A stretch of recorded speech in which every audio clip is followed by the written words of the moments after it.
আমি একমাত্র কথা বলতেছি আমার সন্তান আপনার সন্তানের জন্য, কারণ এদেরকে সুশিক্ষায় শিক্ষিত করা দরকার ভাই। দেশ এবং জাতি এবং আইন শৃঙ্খলা কিংবা আমাদের বিচার ব্যবস্থা যদি ভালো না হয়, আমাদের সন্তানগুলো ভাই, আপনি যখন আপনার সন্তানদেরকে যে যেটাই ভাবুন সুশিক্ষায় শিক্ষিত করবেন, তাকে আপনি যদি কোটি টাকাও না দেন, বিল্ডিংও না দেন, টাকা গুলশানও একটা বাড়ি দিতে পারেননি, চট্টগ্রামে তার কোনো জায়গা নেই, তার কোনো ভিটা মাটি জমি কিছু নেই, কিন্তু তার শিক্ষার গুণ আছে, সে একজন ডক্টর, সে একজন ইঞ্জিনিয়ার, সে একজন ভালো মাপের সুশিক্ষিত সন্তান, তাকে কি কেউ ফেলে দেবে? তার কি কোনো দাম নাই? আরে ভাই, বাংলার জমিনে না থাকতে পারে, বিদেশে তার জন্য মানুষে দরজা খুলে বসে আছে, বাবা ওয়েলকাম। আজ আমরা দুবাইতে আমাদের বাঙালি জাতি, আমি কেন শিক্ষায় নিয়ে কথা বলি, আমি কেন শিক্ষিত সন্তান গড়ার জন্য কথা বলি, এটাই আমার উদ্দেশ্য একটাই। আমরা দুবাইতে যেই কষ্ট ফেস করতেছি ভিসা লাগানোর জন্য, এটা যদি আপনারা বাংলাদেশে যারা আছেন এখানে আসি দেখতেন। আসসালামু আলাইকুম রহমতুল্লাহ। কারণ আমার কিছু ভাই বন্ধু এবং আমার পরিচিত মানুষরা জিজ্ঞেস করতেছেন যে why I am crying for Jamaat Islam, why I am talking about Jamaat Islam, what's my point, why I'm with them, right? এগুলো আপনাদের প্রশ্ন, তাই তো ভাই?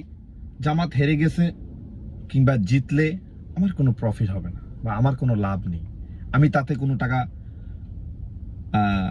কমিশনও পাবো না বা আমার কমিশনের দরকারও নেই তাদের কাছ থেকে। এবং বিএনপিও জিতে গেছে, বিএনপি যদি হেরেও যেত আমার তাতে লাভ হইতো না, আমার তাতে ক্ষতি হইতো না। So why I don't like BNP and why I go for Jamaat, it's all of your question, right? আমি একমাত্র জামাতকে ভালোবাসার প্রথম উদ্দেশ্য হতে কোনো প্রকার চাঁদাবাজ ঢুকতে পারে না এদের মধ্যে। আপনি আর আমি হুট করে এসে ঢুকতে পারবো না, হুট করে এসে এদের পক্ষ হয়ে কথা বলতে পারবো না। এরা অনেক সোশ্যালিজম এবং সিস্টেমস ফলো করে চলে, এদের সিস্টেমস গুলো অনেক সুন্দর, এরা নম্র ভদ্র, এদের মধ্যে অ্যাটিটিউড আছে, এদের মধ্যে বিউটিফুল সিস্টেমস আছে, যেগুলো আপনাদেরকে উদাহরণ দিলে আপনারা বুঝতে পারবেন।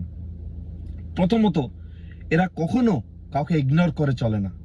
এরা যদি মন্ত্রী মিনিস্টার হয় চাঁদাবাজি করে না, এরা মন্ত্রী মিনিস্টার হলে কারো পকেট মেরে বা কারো কাছে চাঁদাবাজি করে টাকা কামায় না। এরা প্রত্যেকে এস্টাবলিশ জায়গায় কাজ করে, কেহ ব্যারিস্টার, কেহ ইঞ্জিনিয়ার, কেহ ডক্টর, কেহ এটার অপোজিটে যারা বিএনপি যে পাওয়ারফুল জায়গাতে বসার জন্য চেষ্টা করছে বা বসছে বা বসে গেছে ধরে নিলাম, তো ওনাদের মধ্যে আপনি কয়টা মানুষকে ভালো ভালো ভালো ভালো আমাদেরকে গুণে দেখাতে পারবেন বা বুঝাতে পারবেন? আমার এই ভিডিওতে আপনারা কমেন্টে লিখে যাবেন। যদি আপনারা লিখতে বা বলতে বা আমাকে বুঝাতে পারেন, আমি আজ থেকে জামাতের সম্পর্কে বা জামাতের পক্ষ নিয়ে কথা বলা ছেড়ে দেব। আমি অবশ্যই জামাতের অন্ধবিশ্বাসী নই, জামাতকে আমি ওই পরিমাণ ভালোবাসি না যে পরিমাণ আল্লাহ এবং আল্লাহ রসুলকে ভালোবাসতে হয়। আমি সবচাইতে প্রথম প্রাধান্য দিই আমার আল্লাহকে, তারপর আমার রসুলকে, তারপর ভালো ইসলামিক মানুষগুলোকে যারা ইসলাম নিয়ে কথা বলে, ইসলামের সাথে গাদ্দারি করে না। আর আপনারা তাদেরকে বলতেছেন তারা ধর্ম ব্যবসায়ী, তারা মুনাফিক, তারা বেঈমান। ভাইয়েরা, আপনারা যদি এরা মুনাফিক, বেঈমান এবং যে কাজগুলো আপনারা বলতেছেন, যদি এটার কোনো প্রমাণ কমেন্টে আপনারা দিতে পারেন, আমাকে বুঝাতে পারেন, আমি আজ থেকে এখন থেকে আবারও ওয়াদা দিয়ে বলছি জামাতের পক্ষ নিয়ে কথা বলা ছেড়ে দেব। আর আপনাদেরকে আমি হাজার হাজার লক্ষ লক্ষ প্রমাণ, আপনাদের প্রধানমন্ত্রী সহ, আপনাদের কর্মী সহ, অঙ্গ সংগঠনের সকলের ব্যাড রেকর্ডের তাফসিল ঘোষণা করে আমি বলতে পারবো, কিংবা দেশের আপামর সাধারণ জনগণ বলতে পারবে। তো যদি আপনি আপনার ভিতরে ভালো কিছু কালচার, ভালো কিছু গুণ রাখতে চান, অবশ্যই ভালো মানুষকে সাপোর্ট করতে হবে। যদি আপনি চান যে আমি মরে যাওয়ার পর আমার সন্তানটি ভালো পথে চলুক, অবশ্যই আপনি ভালো মানুষকে সাপোর্ট করতে হবে। আপনি যদি চান আপনার পরিবারটা ভালোভাবে চলুক, অবশ্যই আপনি ভালো মানুষকে সাপোর্ট করতে হবে।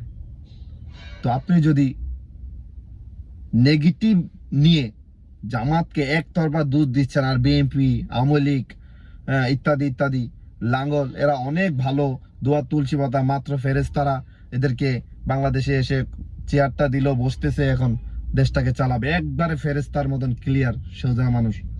মানুষ মাত্রিক ভুল, 2-4টা ভুল ওদেরও থাকতে পারে জামাতের, কিন্তু মেজরিটি পার্সেন্ট ভুল বিএনপি আওয়ামী লীগের মধ্যেই দেখা যাচ্ছে বা দেখা গেছে। তো এরকম নাই 60-40-50 বছরে জামাত এসে প্রধানমন্ত্রিত্ব লইয়ে এরা হাজার হাজার কোটি কোটি টাকা পাস করেছে, বা হাজার হাজার কোটি টাকা এরা বিভিন্ন দেশে পাচার করেছে। ভাই এদের মধ্যে যে এডুকেশন লেভেলের পাওয়ার আছে, এই পাওয়ারটা অন্তত আপনাদের ভিতরে বা আপনাদের সন্তানদের ভিতরে দেওয়ার চেষ্টা করুন। আমার এই ফেসবুকে হা হা রিয়েক্ট দেন বা এটা সেটা বলেন, আমি একটাকেও দেখি রে ভালো এডুকেশনের বা ভালো কোনো শিক্ষা আছে, আমার নিজেরও নাই। তাই আমার যেহেতু নয়, আমার সন্তান কেন মূর্খ থাকবে, সেটাই তো আপনার আমার সকলের প্রশ্ন। আমার সন্তান কেন মূর্খ থাকবে, আমার সন্তান কেন ভালো পড়ালেখা করবে না, ভালো পজিশনে যাবে না? তো আপনার সন্তানকে যদি আপনি ভালো বানাতে চান, অবশ্যই ভালো মানুষের সাথে থাকতে হবে, ভালো মানুষকে ফলো করতে হবে। তো আপনি একটি সুন্দর ভালো দলকে যদি একতরফা এইভাবে খারাপ কথাগুলো বলে যান, খারাপভাবে এদের বিরুদ্ধে লাগে থাকেন, আর যারা অরিজিনালি খারাপ, যাদের বংশ পরম্পরা খারাপই করে আসতেছে, আজকে 54 বছর দেশটার কোনো উন্নত করতে পারে নাই, তাদের নিয়ে কি সুন্দর কমেন্ট করতেছেন। ভাই বুঝতে পারতেছেন কি আপনার জিন্দিগিটা যেই মূর্খ অশিক্ষিত ভাবে যাইতেছে, আপনার সন্তানের জিন্দিগিটা ওইভাবেই যাবে? আপনি কি বুঝতে পারতেছেন আপনার নাতি নাতকর গুলো ওইভাবেই যাবে? বুঝার চেষ্টা।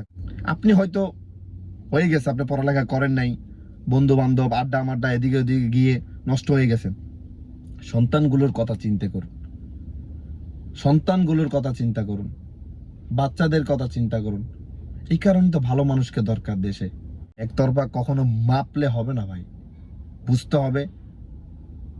আর আপনার ভিতরে যদি খারাপ গুণ থাকে, হ্যাঁ আমি তো এইভাবেই কাটাতে চান, আপনার সন্তানদেরকে এইভাবেই রাখতে চান, তাহলে it's fine, it's up to you, it's আপনার ম্যাটার, আপনার ব্যাপার। আপনি করে যান এভাবে, চলে যান এভাবে, সন্তানদেরকেও লেলিয়ে দেন যেন সন্ত্রাস গুন্ডা মস্তান হয়।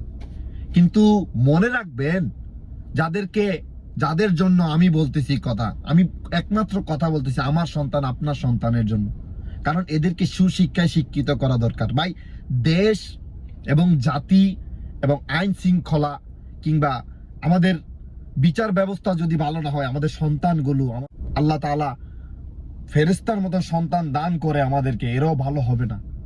এদেরকে ভালো করার জন্য হলেও আপনাকে ভালো একটা মানুষের সঙ্গ নেওয়া দরকার, ভালোভাবে দেশটাকে চালানোর দরকার, ওই সমস্ত মানুষদেরকে আনা দরকার। আচ্ছা আমি ধরে নিলাম বিএনপি ভালোভাবে দেশকে চালাবে, পাশাপাশি বিএনপি আওয়ামী লীগ এরা দেশকে সুশিক্ষায় শিক্ষিত করে দেবে। এদের এই জিনিসটা করবে, এদের মানুষগুলো আছে কি এই মেধা দিয়ে যে দেশটাকে সুশিক্ষায় শিক্ষিত করবে? ভাই আপনি যখন আপনার প্রজন্মকে, আপনার জেনারেশনকে বা আপনার সন্তানদেরকে যেটাই ভাবুন সুশিক্ষায় শিক্ষিত করবেন, তাকে আপনি যদি কোটি টাকাও না দেন, বিল্ডিংও না দেন, টাকা গুলশানও একটা বাড়ি দিতে পারেননি, চট্টগ্রামে তার কোনো জায়গা নেই, তার কোনো ভিটা মাটি জমি কিছু নেই, কিন্তু তার শিক্ষার গুণ আছে, সে একজন ডক্টর, সে একজন ইঞ্জিনিয়ার, সে একজন ভালো মাপের সুশিক্ষিত সন্তান, তাকে কি কেউ ফেলে দেবে? তার কি কোনো দাম নাই? আরে ভাই বাংলার জমিনে না থাকতে পারে, বিদেশে তার জন্য মানুষে দরজা খুলে বসে আছে, বাবা ওয়েলকাম। আজ আমরা দুবাইতে, আমাদের বাঙালি জাতি, আমি কেন শিক্ষায় নিয়ে কথা বলি, আমি কেন শিক্ষিত সন্তান গড়ার জন্য কথা বলি, এটাই আমার উদ্দেশ্য একটাই। আমরা দুবাইতে যেই কষ্ট ফেস করতেছি ভিসা লাগানোর জন্য, এটা যদি আপনারা বাংলাদেশে যারা আছেন এখানে আসি দেখতেন আমাদের কষ্ট, আমাদের আর্তনাদ, তখন বুঝতে পারতেন কেন আমরা বলি, কেন আমাদের বলার উদ্দেশ্য। ভাই আজকে আপনার একটা অরিজিনাল ডিগ্রি সার্টিফিকেট মাস্টার্স ভালো ভালো মাস্টার্স সার্টিফিকেট, এমবিবিএ কমপ্লিট করা সার্টিফিকেট থাকা মানে আপনি দুবাইতে পার্মানেন্ট চাকরি এবং ভিসা সব করতে পারবেন। আপনি যে কোনো কোম্পানিতে ভিসা লাগাতে পারবেন, যেই কিছু আপনার প্রয়োজন করতে পারবেন। কিন্তু আমার ওই ধরনের এডুকেশন লেভেল ভালো না, আমার ওই ডিগ্রি সার্টিফিকেট নাই, ডিগ্রির চাইতে কম পড়ালেখা করেছি, যে কারণে আমি পারছি না। আপনিও চান আপনার সন্তানটা এভাবেই কষ্ট করুক? বলেন না ভাই। আমি এটার জন্যই কান্না করছি, এটার জন্যই বলছি শিক্ষিত মানুষকে বাংলাদেশে একটু সম্মান করুন। শিক্ষিত মানুষদেরকে বাংলার চেয়ারটা ওপেন করে দিন, এরা বসুক, এরা দেশটাকে চালাক। আপনার সন্তান, আমার সন্তান শিক্ষিত হোক, তারা চাঁদাবাজ না হোক, গুন্ডা মাস্তান না হোক, পৃথিবীর বুকে বাংলাদেশের নামটা উজ্জ্বল করুক। আল্লাহ আকবার। এরপরও যদি আপনারা না বুঝেন, pray all of you, Allah give us good mind, good health and good education power. It's my prayer all of you and all of your kids or family. Thank you so much. Have a good day. Bye. See you next video inshallah.